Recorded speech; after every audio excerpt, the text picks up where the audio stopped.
This is the outline of the village. You can see some of the main staples of our village. We got a retaining wall there.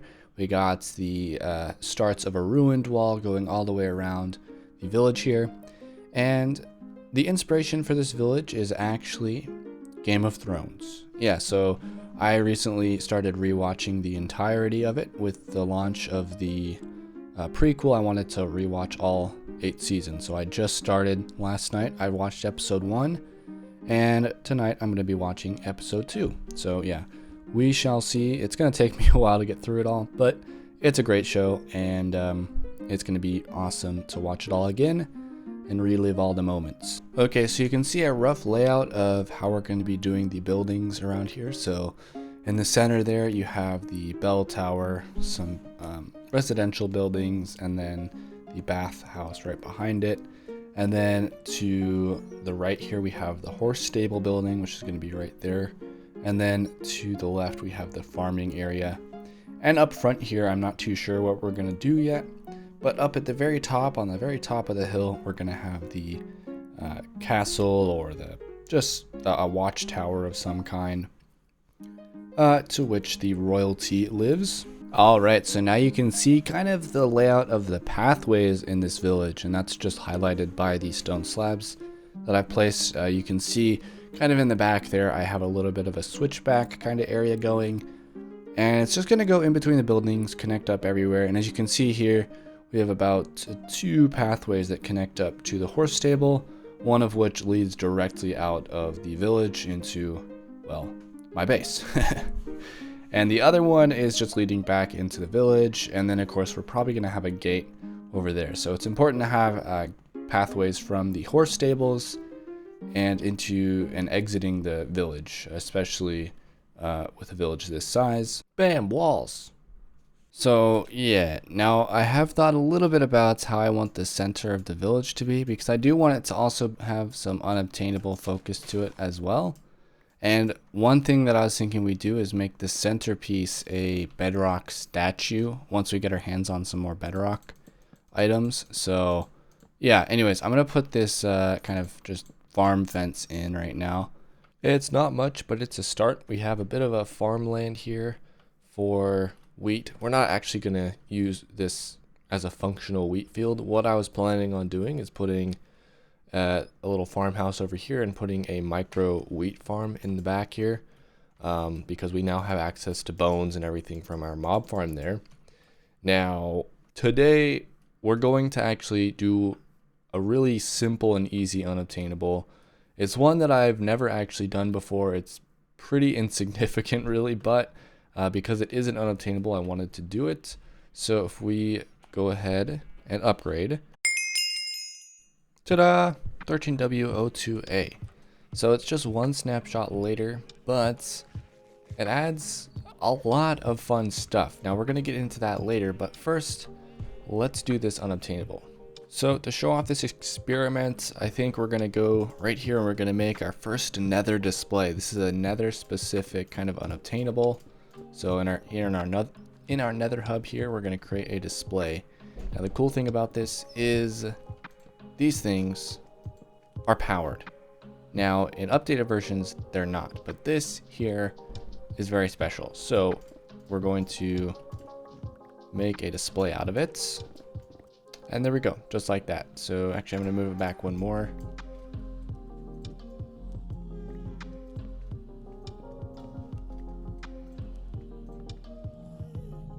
Amazing. We can also do this in the end. So, oh no. Wow, that was eventful. Okay, let's hope that it all survived. Oh man. It happens, doesn't it? Okay, looks like most of our stuff survived. So here in the end, we're going to do the same thing, right? We'll do it right here, probably. And yeah, we can put a daylight sensor down, and it will be powered. Oh, it's not. Maybe we have to do this in another version. Anyways, you saw the one in the nether does stay powered. So Awesome. So here's a bit of a display case for this unobtainable here. I think it's kind of nice. That way we can build our tunnel around it. And when we walk past going this direction, we can see this special unobtainable. Anyways, it's a shame the one at the end didn't work, but sometimes you gotta make do. But yeah, I wanted to quickly show you guys the Nether hub if you haven't seen it already. For any new viewers, this is the Nether hub here. And water in the Nether was possible in an older version, and we've updated through to newer versions where it's not possible, but it stayed in the world. So we now have jacuzzis in the Nether. So 13W028 did not just introduce the buggy daylight sensor, it also introduced a lot of new things, some of which are new death messages. This view look familiar? Well, let's check out some death messages. So yeah, I fell from a high place. I was knocked from a high place. Yeah, so I don't actually know how to reproduce all these death messages, but basically now it's more detailed on how you die in the game, which I think is pretty fun. So there are 352 different death messages for falling, which is pretty crazy. So there's so many ways to fall in the game. Now I don't know exactly how they're calculated in the game currently, but I think that over time it'll get more and more clear. So we may try and reproduce all of them at some point. So chests in mine shafts are now minecart chests, which is a pretty fun addition, and these of course work how you would assume they work. Now that there's a change to minecarts, I want to see what happens to this minecart that we put a bunch of stuff in. Doesn't seem like much. It seems like the same minecart. We'll keep it here and see what happens. Oh, and a beautiful new building block was added, the block of quartz. Check it out. This stuff is beautiful. I can't wait to build with more of this stuff. Ah, the first building of Puff's Landing. Huh? You get it? Okay, yeah, so that's the horse stable. We're going to be keeping the unobtainable horses in there. Yeah, let's go check it out closer. So here we are, a horse stable for 1, 2, 3, 4 horses. So yeah, you can come in here, you can see this is what the horse stable looks like. Each horse has a 2x3 here, and then I can walk in between all the way to the center of the building here. It's got a crafting bench and a chest in here, and an exit to the outside world. Very nice. And then of course these can be closed when the horses are in there, and they get to stay in there. All right, so yeah, that's our first building for the village. I'm not gonna add any more today, but you can kind of see the aesthetic. I'm going for that red kind of wool that matches that, the sandstone that matches that, and the wood to be kind of another complement block to the sandstone. And yeah, we are gonna be calling it something Game of Thrones related, because that's the whole point of this village. Anyways, yeah, that's enough of this area for now. Now what I want to do is I want to start planning out the piston bolt between here and my museum. So a piston bolt between here and the museum will really help me develop the museum more. So this is actually a part of our base here. So right down that way is kind of our main storage area, and right up here goes straight into the village we were just working on. If you see, here it is, and there's the horse stable that we just built. So yeah, down here is going to be the piston bolts. So yeah, what I'm doing now is laying in these bottom sections here to place our repeaters on. Okay, so placing piston bolt rails is difficult.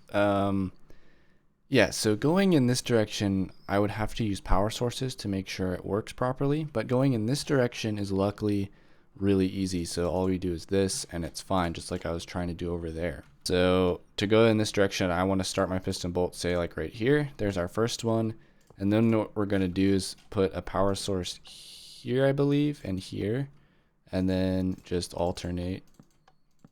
Let me make sure that's right. Yeah, there we go, just like that.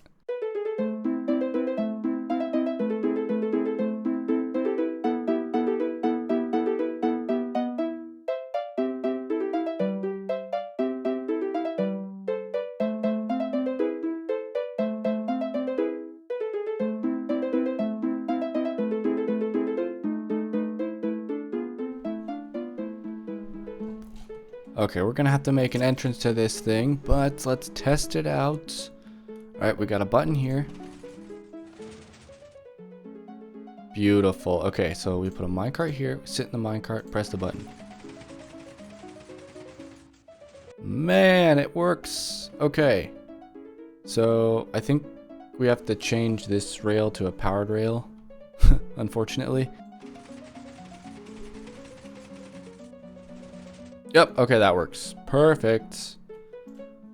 So we just gotta make sure that we dip down to have the, yeah. Yep, everything's gonna be good. So then we take redstone around for either side and make the long stretch. This is the longest stretch by far, so I'm a little bit worried about it, but we should be good to go. And then of course we're gonna have to dig out the second stretch, but we can get this first stretch done because getting to it is the part that sucks the most. So yeah, basically all we have to do for this way is essentially do something like this, right? So hold on, I did it backwards. Boom. And then whoops, we can destroy the two and do it this way. See, this way is much easier. So to prevent any creepers from getting into this thing and messing it all up, I've installed this iron door. So when we want to enter, we go through here, place our minecart and press the button here, which will activate the piston bolt. It will activate the door, but I'm not really going to worry about it. I will probably make a better entrance as another project, but yeah, for now this is kind of all we have space for. But once I figure out a better way to get down here, I'm thinking maybe I'll make an elevator around here instead of a staircase, and the elevator goes straight down here. Boom, open the door, place your minecart, get in, press the button, off you go. And of course you turn around and you go real fast this way into the museum, but we haven't done that part yet. And I'm not going to do that for today's episode because we're kind of out of time for today's episode. And I think, you know, since we didn't do too many unobtainables, I wanted to kind of leave it here. So yeah. Alrighty guys, so that's going to do it for today's episode. I hope you found it interesting or fun. And if you have any ideas for the cursed village, let me know. Anyways guys, thank you so much for watching, and until next time, bye-bye.